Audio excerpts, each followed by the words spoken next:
रात में जंगली क्रूर और हिंसक पशु से पीड़ा देने लगे।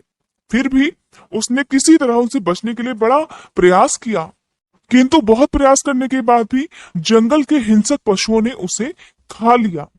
सुबह उठकर जब यति ने देखा कि हिंसक पशुओं ने वनवासी भील को खा डाला है, तब उन्हें बड़ा दुख हुआ।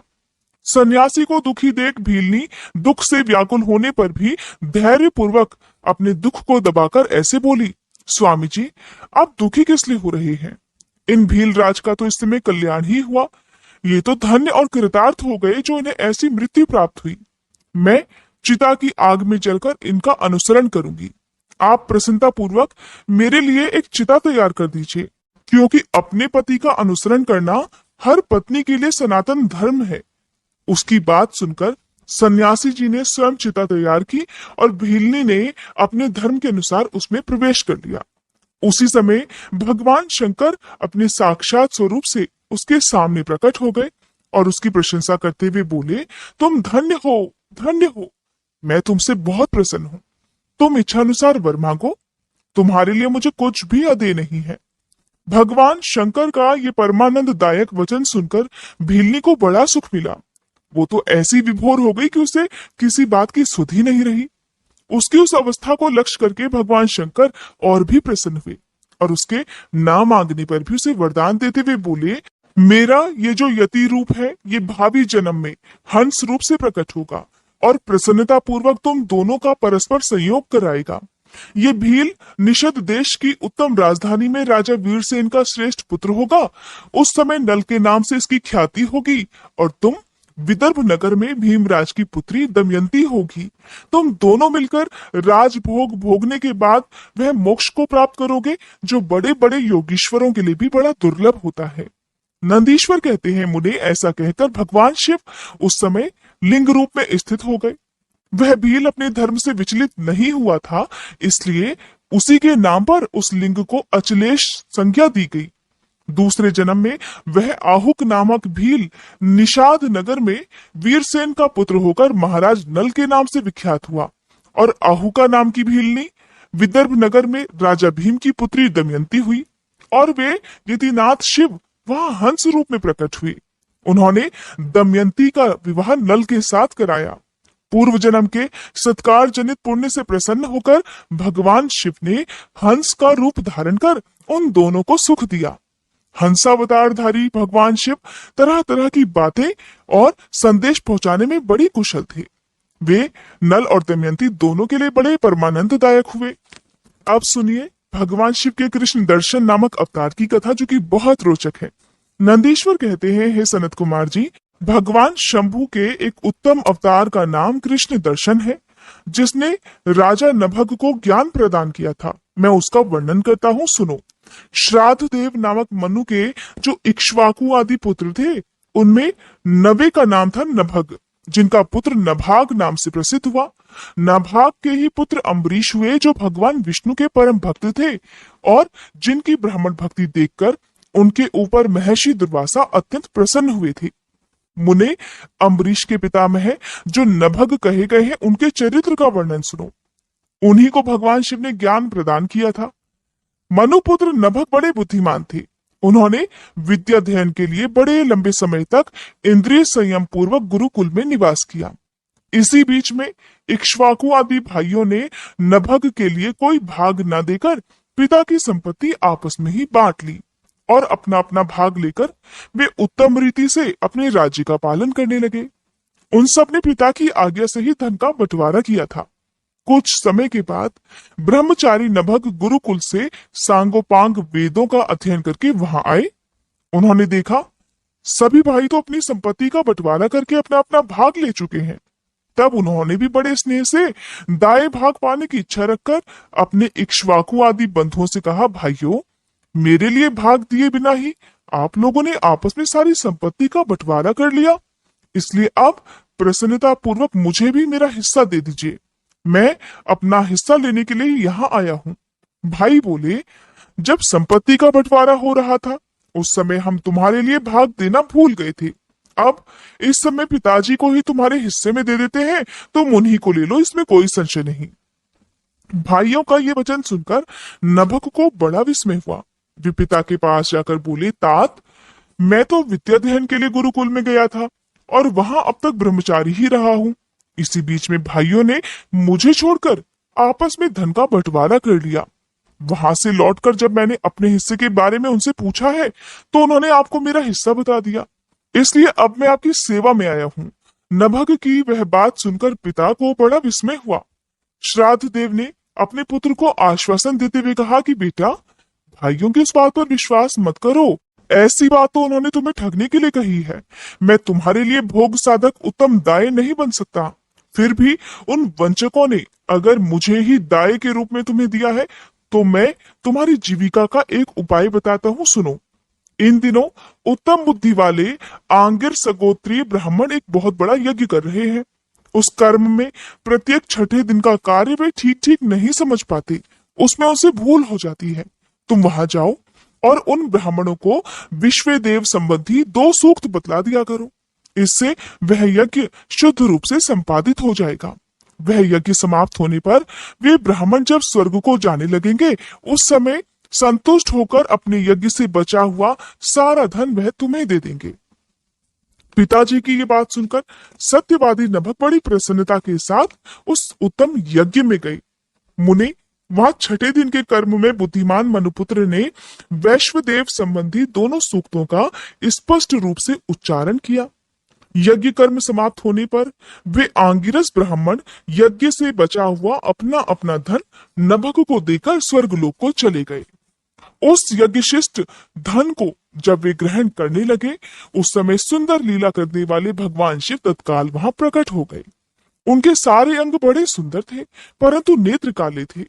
उन्होंने नभक से पूछा कि तुम कौन हो जो इस धन को ले रहे हो? ये तो मेरी संपत्ति है। तुम्हें किसने यहाँ भेजा है? ये सारी बातें ठीक ठीक बताओ। नभक कहने लगे, ये तो यज्ञ से बचा हुआ धन है जिसे ऋषियों ने मुझे दिया है। अब तो ये मेरी ही संपत्ति है और भला इसको लेने से तुम मुझे कैसे रोक रहे हो? कृष्ण दर्शन ने कहा, हे तात, हम दोनों के इस झगड़े में तो तुम्हारे पिता ही पंच रहेंगे। जाकर उनसे पूछो और वे जो निर्णय दे दें उसे ठीक ठीक यहाँ आकर बता दो। उनकी बात सुनकर नभग ने पिता के पास जाकर उक्त प्रश्न को उनके सामने रखा। श्राद्ध देव को कोई पुरानी बात याद आ गई और उन्होंने भगवान शिव के चरण कमलों का चिंतन करते हुए कहा कि हे तात, वे पुरुष जो इस समय तुम्हें वह धन लेने से रोक रहे हैं साक्षात भगवान शिव हैं। यो तो संसार की सारी वस्तुएं ही उन्हीं की हैं, परंतु यज्ञ से प्राप्त हुए धन पर उनका विशेष अधिकार है।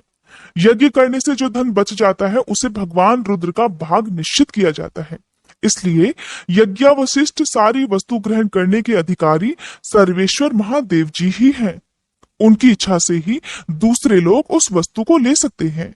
भगवान शिव तुम पर कृपा करने के लिए ही वहां अब ऐसा रूप धारण करके आए हैं। तुम वहीं जाओ और उन्हें प्रसन्न करो। अपने अपराध के लिए क्षमा मांगो और प्रणाम पूर्वक उनकी स्तुति करो। नभग पिता की आज्ञा से वहां गए और भगवान को प्रणाम करके हाथ जोड़कर इस प्रकार बोले, हे महेश्वर, ये सारी त्रिलोकी तो आपकी है।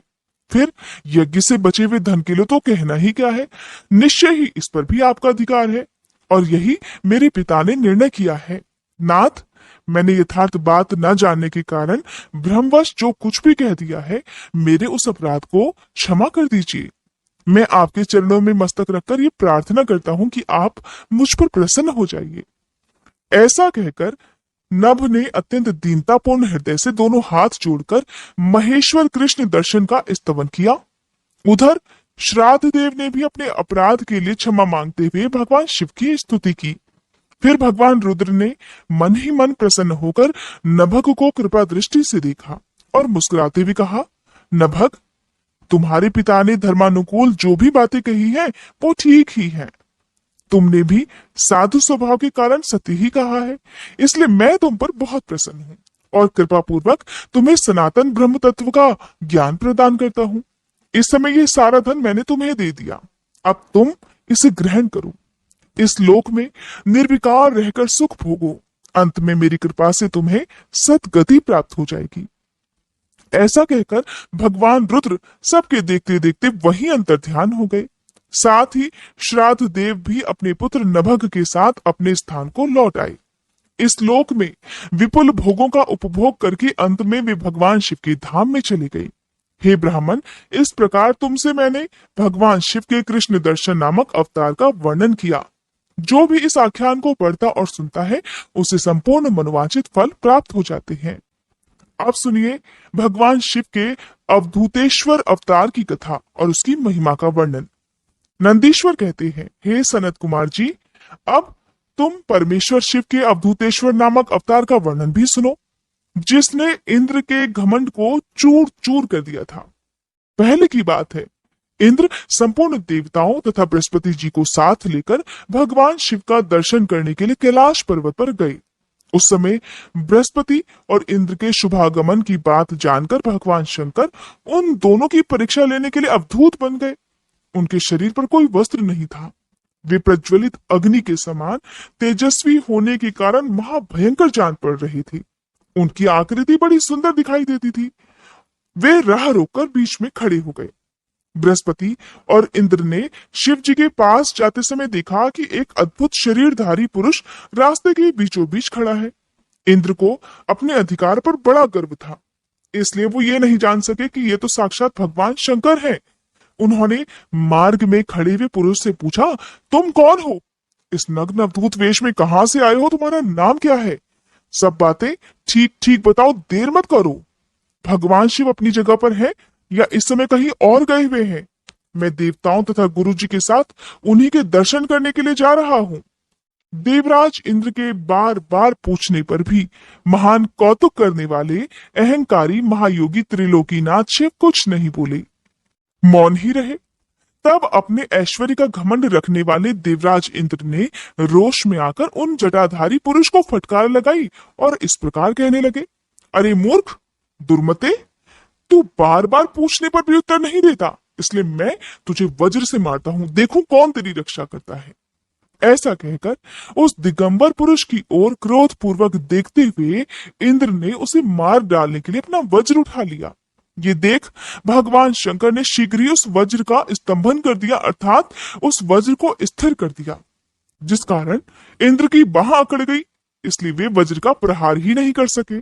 फिर वह अवधूत पुरुष तत्काल ही क्रोध के कारण तेज से प्रज्वलित हो उठा, मानो इंद्र को जला देना चाहता हो। भुजाओं के स्तंभित हो जाने के कारण शची वल्लभ इंद्र क्रोध से उस सांप की तरह चलने लगे, जिसका पराक्रम मंत्र के बल से अवरुद्ध हो गया हो। बृहस्पति ने उस पुरुष को अपने तेज से प्रज्वलित होता देख तत्काल ही ये समझ लिया कि ये तो साक्षात भगवान हर है। फिर तो वे हाथ जोड़कर प्रणाम करके उनकी स्तुति करने लगे। स्तुति के बाद उन्होंने देवराज इंद्र को उनके चरणों में गिरा दिया और कहने लगे, हे दीनानाथ महादेव, ये इंद्र आपके चरणों में पड़ा है, आप इसका और मेरा उद्धार कीजिए। हम दोनों पर क्रोध नहीं, प्रेम कीजिए महादेव। शरणागत इंद्र की रक्षा कीजिए। आपके ललाट से प्रकट हुई ये अग्नि इन्हें जलाने के लिए आ रही है। बृहस्पति की ये बात सुनकर अवधूत वेशधारी करुणा सिंधु शिव जी ने हंसते हुए कहा, अपने नेत्र से रोषवश बाहर निकली हुई अग्नि को भला मैं पुनः कैसे धारण कर सकता हूँ ब्रह्म जी? क्या सर्प अपनी छोड़ी हुई केंचुरी को फिर से ग्रहण करता है? भगवान शिव के वचन सुनकर बृहस्पति देव बोले, हे देव, हे भगवान, भक्त तो सदा ही कृपा के पात्र होते हैं। आप अपने भक्त वत्सल नाम को चरितार्थ कीजिए और इस भयंकर तेज को कहीं अन्यत्र डाल दीजिए। तब रुद्र कहने लगे, देवगुरु, मैं तुम पर प्रसन्न हूँ, इसलिए उत्तम वर देता हूँ। इंद्र को जीवन दान देने के कारण आज से तुम्हारा एक नाम जीव भी होगा। मेरे ललाटवर्ती नेत्र से जो ये अग्नि प्रकट हुई है, इसे देवता कभी सहन नहीं सकते, इसलिए इसको मैं बहुत दूर छोड़ूंगा, जिससे ये इंद्र को पीड़ा ना दे सके। ऐसा कहकर अपने तेज स्वरूप उस अद्भुत अग्नि को हाथ में लेकर भगवान शिव ने क्षार समुद्र में फेंक दिया। वहां फेंके जाते ही भगवान शिव का वह तेज तत्काल एक बालक के रूप में बदल गया, जो सिंधुपुत्र जलंधर नाम से विख्यात हुआ। फिर देवताओं की प्रार्थना से भगवान शिव ने ही असुरों के स्वामी जलंधर का वध किया था। अवधूत रूप से ऐसी सुंदर लीला करके लोक कल्याणकारी शंकर जी वहां से अंतर्ध्यान हो गए। फिर सभी देवता अत्यंत निर्भय और सुखी हुए। इंद्र और बृहस्पति भी उस भय से मुक्त होकर उत्तम सुख के भागी बन गए। जिसके लिए उनका आना हुआ था, वह भगवान शिव का दर्शन पाकर वे कृतार्थ हो गए। इंद्र और बृहस्पति प्रसन्नता पूर्वक फिर अपने अपने स्थान को चले गए। हे सनत कुमार जी, इस प्रकार मैंने तुमसे परमेश्वर शिव के अवधूतेश्वर नामक अवतार का वर्णन किया है, जो दुष्टों को दंड और भक्तों को परम आनंद प्रदान करने वाला है। ये दिव्य आख्यान पापों का निवारण करके यश, स्वर्ग, भोग, मोक्ष और संपूर्ण मनोवांछित फलों की प्राप्ति कराने वाला है। जो प्रतिदिन एकाग्रचित होकर इसे सुनता या सुनाता है, वह इस लोक में संपूर्ण सुखों का उपभोग करके अंत में शिव जी की गति प्राप्त कर लेता है। नंदीश्वर कहते हैं, हे मुनि श्रेष्ठ, अब तुम भगवान शंभु के नारी संदेह भंजक भिक्षु अवतार का वर्णन सुनो, जिसे उन्होंने अपने भक्त पर दया करके ग्रहण किया था। विदर्भ देश में सत्यरथ नाम से एक प्रसिद्ध राजा थे, जो धर्म में तत्पर, सत्यशील और बड़े बड़े शिव भक्तों से प्रेम करने वाले थे। धर्म पूर्वक पृथ्वी का पालन करते हुए उनका बहुत सा समय सुखपूर्वक बीत गया। फिर किसी समय शाल्व देश के राजाओं ने उस राजा की राजधानी पर आक्रमण करके उसे चारों ओर से घेर लिया। बलोन्मत्त शाल्व देशी क्षत्रियों के साथ, जिनके पास बहुत बड़ी सेना थी, राजा सत्यरथ का बड़ा भयंकर युद्ध हुआ। शत्रुओं के साथ इतना भयंकर युद्ध करके उनकी बड़ी भारी सेना नष्ट हो गई थी। फिर दैव योग से राजा भी शाल्वों के हाथ से मारे गए। उन नरेश के मारे जाने पर मरने से बचे हुए सैनिक अपने मंत्रियों सहित भय से विह्वल होकर भाग खड़े हुए। मुने, उस समय विदर्भ राज सत्यरथ की महारानी शत्रुओं से घिरी होने पर भी कोई प्रयास करके रात के समय अपने नगर से बाहर निकल गई। वे उस समय गर्भवती थी, इसलिए शोक से संतप्त होकर भगवान शंकर के चरणों का ध्यान करती हुई वे धीरे धीरे पूर्व दिशा की ओर बहुत दूर तक चली गईं। सुबह होने पर रानी ने भगवान शंकर की दया से एक निर्मल सरोवर देखा। उस समय तक वे बहुत दूर का रास्ता तय कर चुकी थी। सरोवर के तट पर आकर वे सुकुमारी रानी एक छायादार वृक्ष के नीचे बैठ गई। भाग्यवश उसी निर्जन स्थान में वृक्ष के नीचे ही रानी ने उत्तम गुणों से युक्त शुभ मुहूर्त में एक दिव्य बालक को जन्म दिया, जो सभी शुभ लक्षणों से संपन्न था। दैववश उस बालक की जननी महारानी को बड़े जोर की प्यास लगी। तब वे पानी पीने के लिए उस सरोवर में उतरी। इतने में ही एक बड़े भारी मगरमच्छ ने आकर रानी को अपना ग्रास बना लिया।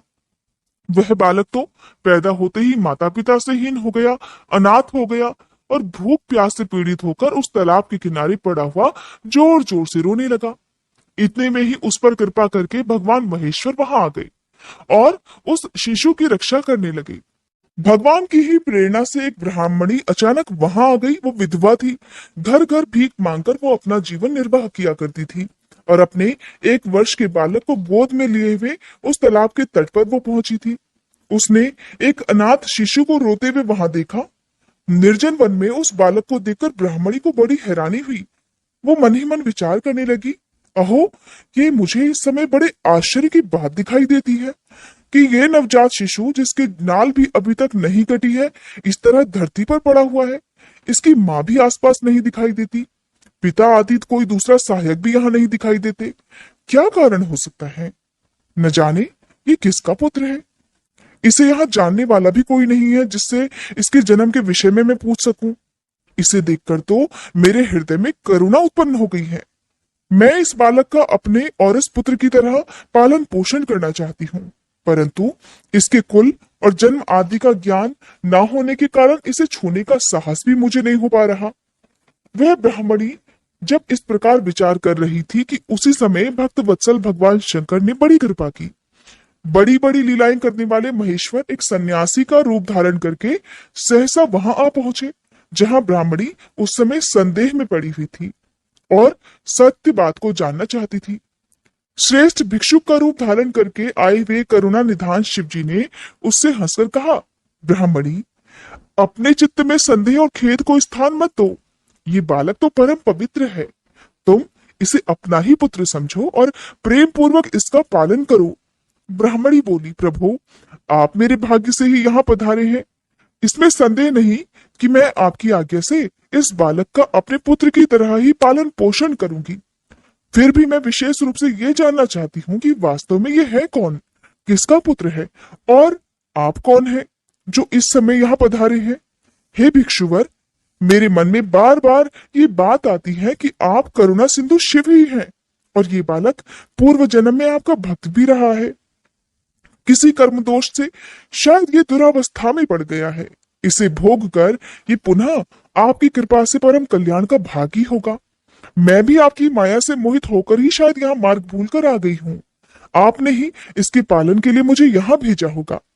भिक्षु प्रवर शिव कहने लगे, ब्राह्मणी सुनो, ये बालक शिवभक्त विदर्भ राज सत्यरथ का पुत्र है। सत्यरथ को शाल्व देशी क्षत्रियों ने युद्ध में मार डाला है। उनकी पत्नी अत्यंत व्याकुल होकर रात में शीघ्रता पूर्वक अपने महल से बाहर भाग आई। उन्होंने यहाँ आकर इस बालक को जन्म दिया। सुबह होने पर वे प्यास से पीड़ित होकर सरोवर में पानी पीने के लिए उतरी। उसी समय दैववश एक ग्रह ने आकर उन्हें अपना आहार बना लिया। ब्राह्मणी ने पूछा, हे भिक्षुदेव, क्या कारण है कि इसके पिता राजा सत्यरथ श्रेष्ठ भोगों के उपभोग के समय बीच में ही शत्रुओं द्वारा मारे डाले गए? किस कारण से इस शिशु की माता को ग्रह ने खा लिया? और ये शिशु जो जन्म से ही अनाथ और बंधुहीन हो गया, इसका क्या दोष है, इसका क्या कारण है? मेरा अपना पुत्र भी अत्यंत दरिद्र और भिक्षुक क्यों हुआ, और मेरे इन दोनों पुत्रों को भविष्य में कैसे सुख प्राप्त होगा? भिक्षुवर्य शिव कहने लगे, हे ब्राह्मणी, इस राजकुमार के पिता विदर्भ राज पूर्व जन्म में पांड्य देश के श्रेष्ठ राजा थे। वे सभी धर्मों के ज्ञाता थे और संपूर्ण पृथ्वी का धर्म पूर्वक पालन किया करते थे। एक दिन प्रदोष काल में राजा भगवान शंकर का पूजन कर रहे थे और बड़ी भक्ति से त्रिलोकीनाथ महादेव जी की आराधना में लीन थे। उसी समय नगर में सब और बड़ा भारी कोलाहल मच गया। उस कोलाहल को सुनकर राजा ने बीच में ही भगवान शंकर की पूजा छोड़ दी और नगर में कोलाहल फैलने की आशंका से राजभवन से बाहर निकल गए। इसी समय राजा का महाबली मंत्री शत्रु को पकड़कर उनके पास ले आया। वह शत्रु पांड्य राज का ही सामंत था। उसे देखकर राजा ने क्रोधपूर्वक उसका सिर कटवा दिया। शिव पूजा छोड़कर नियम को समाप्त किए बिना ही राजा ने रात में भोजन भी कर लिया। इसी प्रकार राजकुमार भी प्रदोष काल में शिवजी की पूजा किए बिना ही भोजन करके सो गया। वही राजा अपने दूसरे जन्म में फिर विदर्भ राज हुआ। शिवजी की पूजा में विघ्न होने के कारण शत्रुओं ने उसको सुख भोग के बीच में ही मार डाला। पूर्व जन्म में जो उसका पुत्र था, वही इस जन्म में भी हुआ है। शिवजी की पूजा का उल्लंघन के कारण वह दरिद्रता को प्राप्त हुआ है। उसकी माता ने पूर्व जन्म में छल से अपनी सौत को मरवा डाला था। उस महान पाप के कारण ही वह इस जन्म में ग्रह के द्वारा मारी गई। हे ब्राह्मणी, ये तुम्हारा पुत्र पूर्व जन्म में उत्तम ब्राह्मण था। अब इसके बारे में भी सुनो। इसने सारी आयु केवल दान लेने में बिताई है, कभी यज्ञ आदि सत्कर्म नहीं किए, इसलिए इस जन्म में यह दरिद्रता को प्राप्त हुआ है। उस दोष का निवारण करने के लिए अब तुम भगवान शंकर की शरण में जाओ। ये दोनों बालक यज्ञोपवीत संस्कार के बाद भगवान शिव की आराधना करें, तब भगवान शिव इनका कल्याण अवश्य करेंगे। इस प्रकार ब्राह्मणी को उपदेश देकर वह भिक्षु शरीर धारण करने वाले भक्त वत्सल शिव ने उसे अपने उत्तम स्वरूप का दर्शन कराया। उन्हें साक्षात शिव जानकर ब्राह्मण पत्नी ने उन्हें प्रणाम किया और प्रेम से गदगद वाणी द्वारा उनकी स्तुति करने लगी। फिर भगवान शिव वही अंतर्ध्यान हो गए। उनके चले जाने पर ब्राह्मणी उस बालक को अपने साथ लेकर अपने पुत्र के साथ घर को चली गई। एक चक्रा नाम के सुंदर ग्राम में उसने घर बना रखा था। वह उत्तम अन्न से अपने बेटे और राजकुमार का भी पालन पोषण करने लगी। यथा समय ब्राह्मणों ने उन दोनों का यज्ञोपवीत संस्कार करा दिया। वे दोनों शिवजी की पूजा में तत्पर रहते हुए घर पर ही बड़े हुए। शांडिल्य मुनि के उपदेश से नियम परायण होकर वे दोनों शुभ व्रत रखकर प्रदोष काल में शंकर जी की पूजा किया करते थे। एक दिन की बात है, एक दिन द्विज कुमार राजकुमार को साथ लिए बिना ही नदी में स्नान करने के लिए चला गया। वहां उसे निधि से भरा हुआ एक सुंदर कलश मिल गया। इस प्रकार भगवान शंकर की पूजा करते हुए उन दोनों कुमारों का उसी घर में एक वर्ष व्यतीत हो गया। फिर एक दिन राजकुमार उस ब्राह्मण के साथ वन में गया। वहां अचानक एक गंधर्व कन्या आ गई। उसके पिता ने वह कन्या राजकुमार को दे दी। गंधर्व कन्या से विवाह करके राजकुमार अब निष्कंटक राज्य भोगने लगे। उधर जिस ब्राह्मण पत्नी ने पहले अपने पुत्र की तरह उसका पालन पोषण किया था, वही अब उसकी राजमाता हो गई और वह ब्राह्मण कुमार उसका भाई हो गया। राजा का नाम धर्मगुप्त था। इस प्रकार देवेश्वर शिव जी की आराधना करके राजा धर्मगुप्त अपनी उस रानी के साथ विदर्भ देश में राजोचित सुख का उपभोग करने लगा। ये मैंने, हे सनत कुमार, तुमसे शिव जी के भिक्षुवर अवतार का वर्णन किया है, जिन्होंने राजा धर्मगुप्त को बाल्यकाल में सुख प्रदान किया था। ये पवित्र आख्यान पापहारी, परम पावन, चारों पुरुषार्थों का साधक और संपूर्ण मनोवांछित इच्छाओं को पूर्ण करने वाला है। जो प्रतिदिन एकाग्रचित होकर उसे सुनता या सुनाता है, वह इस लोक में सभी सुखों को भोग कर अंत में भगवान शिव के धाम में जाता है। अब सुनिए भगवान शिव के सुरेश्वर अवतार की कथा। नंदीश्वर कहते हैं, हे सनत कुमार जी, अब मैं परमात्मा शिव के सुरेश्वर अवतार का वर्णन करूंगा, जिन्होंने धौम्य के बड़े भाई उपमन्यु का हित साधन किया था। उपमन्यु व्याघ्रपाद मुनि के पुत्र थे। उन्होंने अपने पूर्व जन्म में ही सिद्धि प्राप्त कर ली थी और वर्तमान जन्म में मुनि कुमार के रूप में प्रकट हुए थे। वे बचपन से ही माता के साथ अपने मामा के घर में रहा करते थे और दैववश बहुत दरिद्र थे। एक दिन उन्हें बहुत कम दूध पीने को मिला, इसलिए अपनी माता से वो बार बार दूध मांगने लगे। तब उनकी तपस्विनी माता ने घर के अंदर जाकर एक उपाय किया। उन छवृत्ति से लाए हुए कुछ बीजों को सिल पर पीसा और उन्हें पानी में घोलकर कृत्रिम दूध तैयार कर दिया। फिर बेटे को पुचकार कर वह उसे पीने को देने लगी। माँ के दिए हुए उस नकली दूध को पीकर बालक उपमन्यु बोले, माँ, ये दूध तो नहीं है। इतना कहकर वे फिर से रोने लगे। बेटे का रोना धोना सुनकर माँ को बड़ा दुख हुआ। अपने हाथ से उपमन्यु के दोनों आंखें पोंछकर उनकी लक्ष्मी जैसी माता कहने लगी, बेटा, हम लोग तो सदा वन में ही रहते हैं, हमें यहाँ दूध कहाँ से मिल सकता है? भगवान शिव की कृपा के बिना किसी को दूध नहीं मिलता। वत्स, पूर्व जन्म में भगवान शिव के लिए जो कुछ किया गया है, वर्तमान जन्म में वही मिलता है। माँ की बात सुनकर उपमन्यु ने भगवान शिव की आराधना करने का निश्चय कर लिया। वे तपस्या करने के लिए हिमालय पर्वत पर गए और वहां केवल वायु का सेवन करके ही तपस्या करने लगे। उन्होंने 8 ईंटों का एक मंदिर बनाया और उसके अंदर मिट्टी के शिवलिंग की स्थापना करके उसमें माता पार्वती सहित शिव जी का आह्वान किया। फिर जंगल के पत्र पुष्प आदि ले आकर भक्ति भाव से पंचाक्षर मंत्र के उच्चारण पूर्वक सांब शिव की पूजा करने लगे। माता पार्वती और शिव जी का ध्यान करके उनकी पूजा करने के बाद वे पंचाक्षर मंत्र का जप किया करते थे। इस तरह दीर्घ काल तक उन्होंने बड़ी भारी तपस्या की। हे मुने, बालक उपमन्यु की तपस्या से चराचर प्राणियों सहित त्रिभुवन संतप्त हो उठा। तब देवताओं की प्रार्थना से उपमन्यु के भक्ति भाव की परीक्षा लेने के लिए स्वयं भगवान शंकर उनके समीप पधारे। उस समय शिव जी ने देवराज इंद्र का, देवी पार्वती ने शची का, नंदीश्वर वृषभ ने ऐरावत हाथी का और शिव जी के गणों ने सभी देवताओं का रूप धारण कर लिया। निकट आने पर सुरेश्वर रूपधारी शिव जी ने बालक उपमन्यु को वर मांगने के लिए कहा। उपमन्यु ने पहले तो शिव भक्ति मांगी, फिर अपने को इंद्र बताकर जब उन्होंने शिव जी की निंदा की, तब उस बालक ने भगवान शिव के अलावा दूसरे किसी से कुछ भी लेना स्वीकार नहीं किया। वे इंद्र को मारकर स्वयं भी मर जाने को तत्पर हो गए।